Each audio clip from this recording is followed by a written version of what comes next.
시청자 여러분 안녕하십니까. 지금부터 정편의 안보정론을 시작하겠습니다.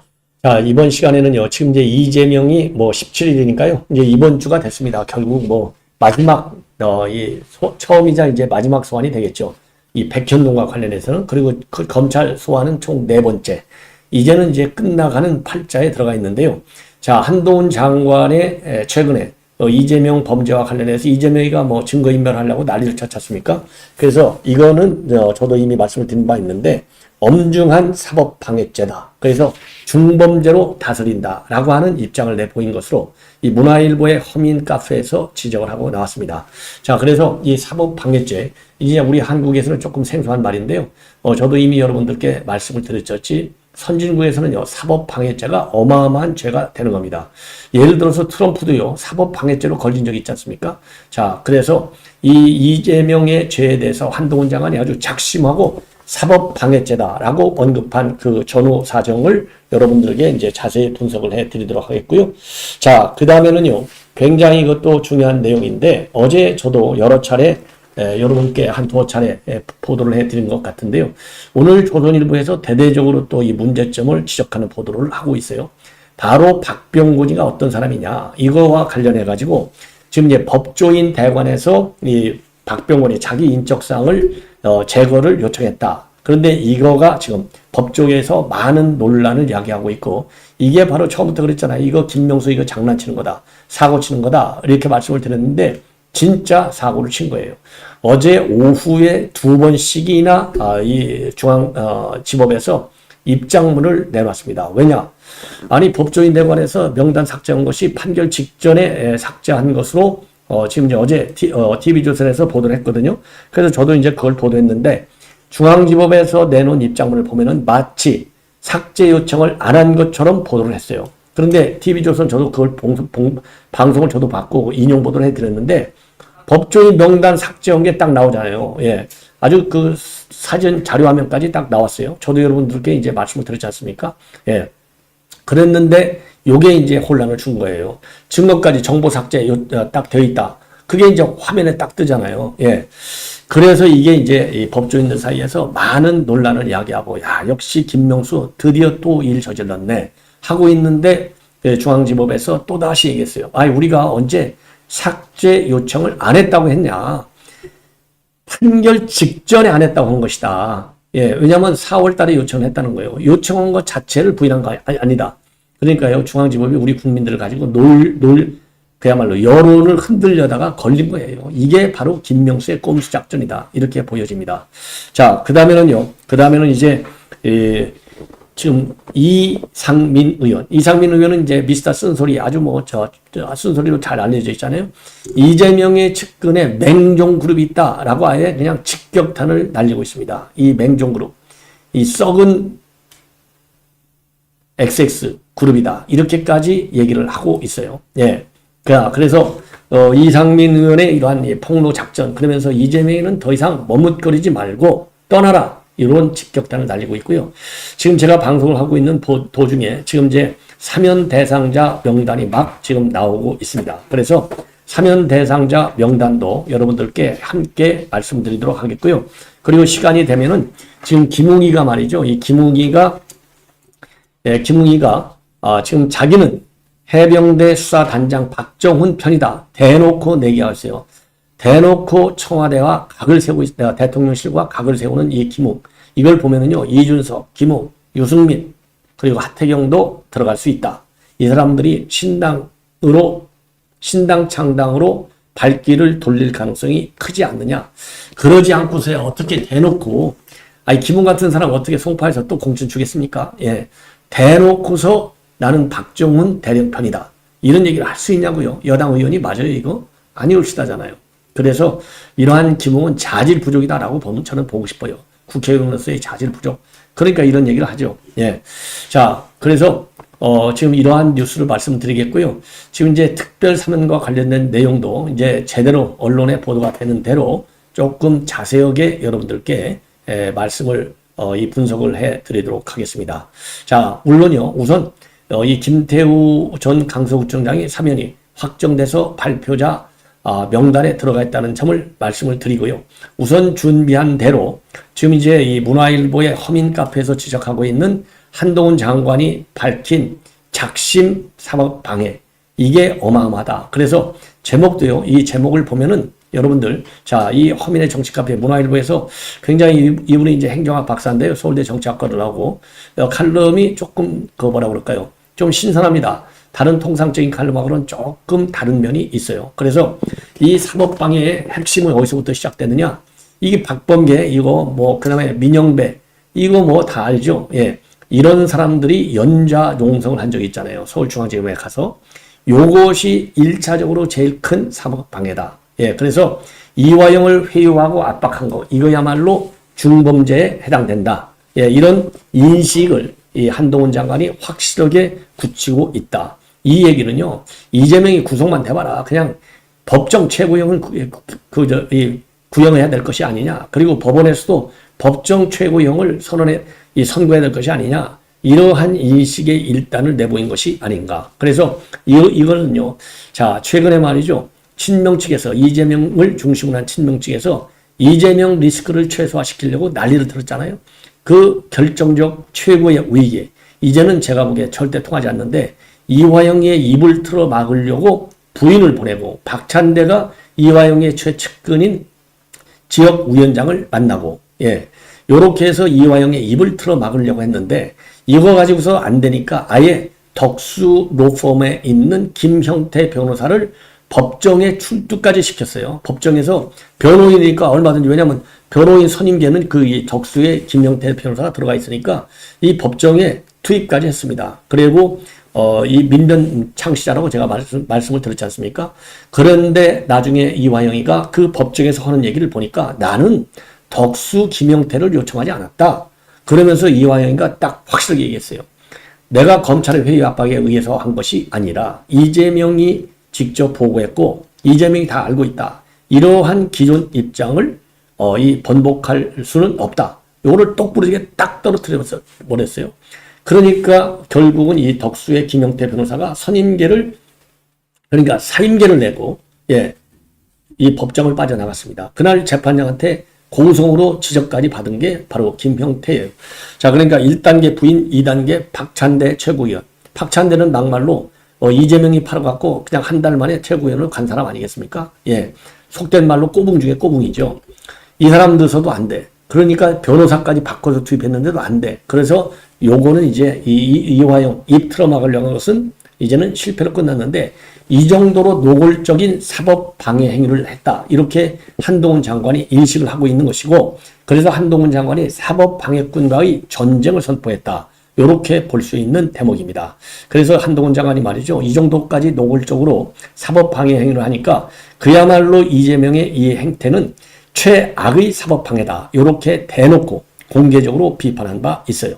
자, 그래서 이 사법 방해는 이 법률적으로는요, 우리 한국에서는 지금 여러 번에 걸쳐서 과거서부터 이 법안이 발의되어 있었지만은 전부 다 법안이 이제 채택되지 않았고, 현 21대 국회에도 이 계류는 되어 있어요. 그래서 선진국에서는 말이죠, 이 사법방해죄는 중죄로 다루고 있습니다. 그래서 사법방해죄라 하면 통상적으로요, 수사나 재판 당사자나 증인에 대해서 위증, 증거인멸 교사, 회유, 위협, 또 부정한 이익 약속, 이런 것까지도 전부 사법방해에 해당되는 겁니다. 그래서 이 한 장관의 인식을 보면은요, 현재 친명을 중심으로 해서 움직이고 있는 민주당의 이런 행태, 이런 것들이 전부 사법방해죄에 해당된다. 이렇게 판단하고 있는 겁니다. 자, 그래서 최근에 이제 한동훈 장관의 이 직접 워딩을 소개시켜 드린다면, 지난 26일 날 말이죠, 이재명 측은 권력을 악용한 최악의 사법방해이자 스토킹에 가까운 행태다. 그리고 민주당이 자기 당 대표 범죄 수사를 막기 위한 사법방해, 다수당의 정치 권력을 총동원해서 집요하게 올인하는 것은 정치의 영역이 아니라, 예, 이거는 증거인멸이나 위증교사 같은 범죄의 영역에 가깝다. 이렇게 작심 비판하고 나섰습니다. 자, 이 정도가 되면은요, 한마디로 이제 끝난 것이죠. 그래서 김용 이 사법방해라고 하면 일일이 다 말씀드리지 않더라도 충분하게 여러분들도 인식을 하실 수 있다. 그래서 이번에 이제 한 장관이 최악의 사법방해다라고 대놓고 이렇게 직접 비판한 것을 보면 이거는 상당한 무게가 있는 발언이다. 이렇게 법조계에서는 지금 받아들이고 있고요. 그리고 이런 걸 보면은 장관이 국회나 야당에 대고 저렇게까지 직설적으로 문제를 제기할 때는 다 이유가 있는 것이 아니냐. 그래서 한 장관의 사법방해 주장은 뭐라고 그럴까요? 독자적인, 즉각적인 것이 아니라 일종의 절박감의 표현이다. 그래서 선진국에서처럼 우리 한국에서도 이거는 중범죄라는 인식을 우리 국민들이 모두 다 그렇게 해석을 해야 된다. 이렇게 보고 있고요. 최근에 이재명이가 뭐 수사 조작이니 창작이니 이렇게 얘기를 하고 있지만, 그리고 아까 지금 자료화면에서 보시듯이 이렇게 연좌 농성까지 하고 있지만은 이런 거야말로 막장 드라마가 아니냐. 그리고 이 부인이 법정에서까지 나와가지고 정신 차려라 이렇게 소리까지 지는 것은 막장 드라마 중에 막장 드라마다. 이러한 평가를 하고 있습니다. 자, 그래서 여러분께 이러한 지금 문화일보의 이 칼럼 하나를 소개해 드렸습니다. 중앙지법, 이 논란을 키운 중앙지법. 뭐 이거 그럴 수밖에 없죠. 왜냐하면 김명수 좌파죠. 또 이 중앙지법원장 김정중인가요? 이 사람도 또 좌파죠. 전부 이러니까 이 좌파가 좌파 옹호 안 하고 누가 옹호하겠습니까? 그러니 사고를 칠 수밖에 없다. 자, 그래서 이 박병건 판사를 해명하다가 논란만 더 키운 이 김명수 대법원, 대법원장, 이 사법부, 역사와 정치와 그리고 이 법적인 책임에서 벗어나기가 어렵지 않겠는가. 이렇게 판단이 들어요. 그래서 13일 날, 그러니까 어제예요. 이 박병석이 이제 논란이 굉장히 많았지 않습니까? 이건 노무현 기자 아니냐 해가지고 논란이 많았는데, 그러다 보니까 이제 여기저기서 뭐 주요 언론 매체, 그 다음에 이제 유튜브 방송들, 여기에서 이 박병근이가 어떤 사람인지에 대해서 이제 아주 그 비판적 보도들이 많았습니다. 저도 마찬가지고, 이런 사람을 비판 안 하고 뭐라고 그러겠어요. 왜냐면 이거 뭐, 제가도 그랬잖아요. 이거 빨갱이인지도 모르겠다. 왜냐면 자기는 지하당 지하당의 지령을 받아가지고, 레드 바이러스에 걸렸다고 본인이 얘기했잖아요. 그리고 민노당 당원이라고 본인이 또 얘기했고, 그리고 법조계에 들어간 것은 법조계에 이 적화, 빨간 색깔 물들이기 위해서 법조계에 들어가서 그러려고 자기는 한양대 법대까지 나왔다. 아니, 이랬으면 이거 빨갱이지, 이게 어떤 빨갱이가 이보다 더한 빨갱이가 있겠습니까? 대한민국에 대놓고. 이런 거를요, SNS에 글까지 올렸어요. 이러다가 보니까 이제, 판결 하나만으로 정치적 상황과 연결지어서 비판하지 말라. 요거를 어제 이제 중앙지법에서 내놨어요. 이게 이제 하나고, 한 꼭지고 핵심이. 두 번째 꼭지는 법조인 대관에서 명단을 판결 직전에 삭제한 것이 아니다. 사실과 다르다. 저도 그래서, 이거 TV조선에서 이 영상까지 나왔거든요. 법조인 대관이 이거 삭제했다는 영상까지 나왔는데, 저도 어제 사실 그거를 다 보여드렸는데요. 제가 지금도 이제 이 자료 화면을 좀 한번 보여드리려고 하는데, 이런데, 이거를 삭제를 요청을 안 했다고? 그래서 저도 어제 논평을 했잖아요. 이것까지 중앙지법에서 거짓말 하겠느냐? 삭제 안 했다라고 하는 중앙지법의 이런 공식 입장인데, 이거가 거짓말이겠느냐 했는데, 다른 법조인들도, 삭제 안 했구만. 이렇게 받아들인 거예요. 이렇게 되면서 확인해 보니까 삭제한 게 맞는 거예요. 그래서 사고를 일으킨 겁니다. 그래갖고 이게 논란이 많이 되고, 이제 중앙지법, 그 다음에 이제 김명수에 대한 비판으로 이어지니까 다시 해명을 했어요. 누가 삭제 요청 안 했다고 했느냐. 판결 직전에 요청한 것이 아니다라고 했지. 이거 지금 애들 장난하는 것도 아니고 말이죠. 법원이 이렇게 두 번, 세 번씩 해명한다? 그러면요, 이거 무슨 박병근 이름으로 나온 게 아니잖아요. 서울중앙지법원장 이름으로 나온 거예요. 그러면 지법원장이 이거 의도적으로 국민들한테 사기치려다 걸렸다 이렇게 볼 수밖에 없고, 그런 중앙지법원장이 법원 행정처 통해서, 아니면 뭐 김명수하고 친하니까 김명수한테 전화해가지고 제가 이렇게 하랍니다. 이거 보고 안 하고 했겠습니까? 그러니까 김명수가 사고를 연거푸 친 거나 마찬가지다. 지휘 책임을 져야 될 거 아니냐. 국민 사기죄로. 이런 생각이 들어요. 그래서 논란을 더 키운 거고, 김명수가 어제 하루에만도 두 번, 세 번씩 사고를 일으켰다. 이렇게 볼 수밖에 없는 겁니다. 그러다 보니까 제가 지금 오늘 어제 제가 상세히 보도한 바 있어요. 이 그야말로 SNS에 본인이 올린 글에 저는 빨갱이입니다. 이렇게 양심 삼는 거나 마찬가지예요. 요거를 오늘 뉴델리에서 상세하게 단독으로 보도하고 있습니다. 뉴델리에서. 뭐냐, 제목이 이렇게 돼 있어요. 나는 민노당 당원. 이거 제가 어제 다 보도해드렸잖아요. 이렇게 판사가 SNS에 과거에 글을 올린 겁니다. 예, 그래서 제가 이 시간에 조금 자세하게 다시 추가 보도를 해드리고 싶은 내용이 바로 이 조금 더 뉴델리 보도 기사하고 그 다음에 본인이 올린 SNS 글들 다시 한번 여러분들에게 리마인드 시켜드리는 차원에서 보도를 해드리겠는데 요게 그 난리가 난 법조인 대관에 올라와 있는 인적사항이에요. 아니 본인이 이거 사실 제가 이거를 보도를 할까 말까 망설이다가 어제도 말씀드렸지만은 조금 참았어요. 이거 어차피 다 나오게 돼 있어. 딱 참았는데 이게 다른 보도에서 취재한 게 아니라 본인이 과거에 올렸던 SNS를 뒤져보면 이게 다 나와 있는 거예요. 그래서 영덕고등학교를 나왔어요. 그러니까 제가 그랬잖아요. 내년 4월에 수원에서 출마할 가능성을 배제할 수 없다. 딱 제가 말씀을 드렸지 않습니까? 예. 그리고 대학은 한양대학교 법학과를 나왔는데 이 한양대학교 법학과 한 게 법조계의 적화 물결을 갖다가 딱 투입하기 위해서 들어갔다는 거 아니에요. 아, 참 무서운 이거 빨갱이나 마찬가지예요. 예. 그리고 50일에 사시 합격, 40일에 연수원 수료, 공군 법무실장, 광주, 그다음에 수원, 서울지방지법 판사, 경기도 수원이 자기 지역 이렇게 딱 나와 있어요. 그리고 이제 여기에서도 여러분들 뭐 다 보실 수 있겠지만은 여기에 이게 이제 SNS 과거 글이에요. 법조계의 적화를 깨어라는 지하당의 명령으로 법대에 침투했다 스스로 밝히고 있어요. 여기에 딱 보면 제가요 요거를 참 기가 막힌데 야 이게 지금 대한민국의 판사의 현 주소입니다. 여기에 95년도 수원에서 태어났고 초등학교 고등학교 법대 이거 다 나오고 여기서 레드 바이러스에 감염시키라는 지하당의 명을 받아가지고 선동 대상으로 지금 선동 대장이 됐다. 좌파의 영역 활동이 너무나 절실하다. 영역 확대가.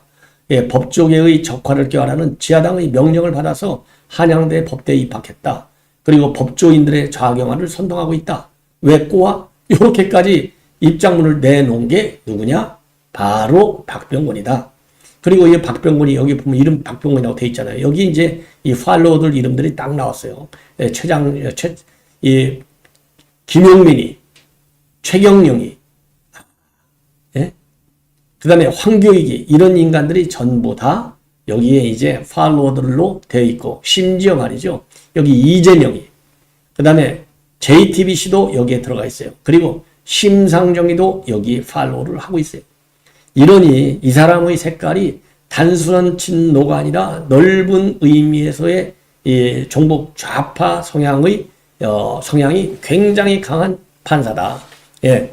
자, 그래서 뉴델리에서 별도로 또 취재를 했대요. 봤더니 블로그에 이거 제가 아까 지금 맨 앞에 지금 말씀드렸던 여기에 이제 나와 있는 내용이나 마찬가지예요. 여기에 여기 내용을 자세히 싣고 있어요. 예, 뉴델리에서 단독 보도로 자세히 보도를 하고 있습니다. 이걸 보면 2001년도 매원중학교 마치고 영덕고등학교 입학해서 영통 지역의 좌경화를 선동하고 2학년 때에는 같은 반 학생들을 레드바이러스에 감염시키라는 지하당의 명을 받아서 학급의 선동대장으로 선출했다. 그러니까 반장이 됐다는 얘기죠.